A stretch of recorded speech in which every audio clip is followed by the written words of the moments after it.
В ночь с 25 на 26 сентября на головном сооружении системы водоснабжения в селе Речь снова произошла авария. На этот раз прорвало трубу диаметром 700 мм в другом участке.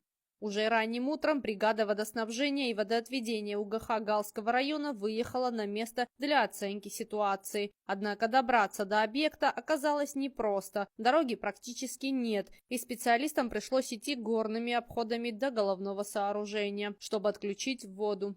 По пути они заметили и свежие следы медведя. Отключить воду удалось лишь спустя несколько часов после прибытия специалистов.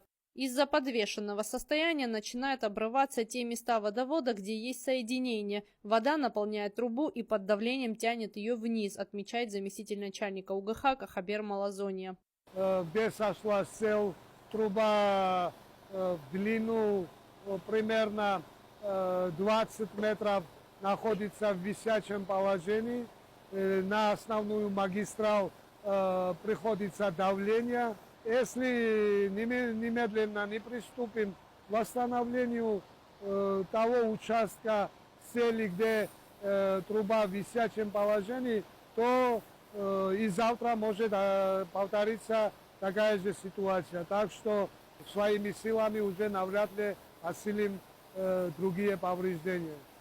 На данный момент была перекрыта задвижка 700-я, изучили ситуацию и приступили к восстановлению трубопровода.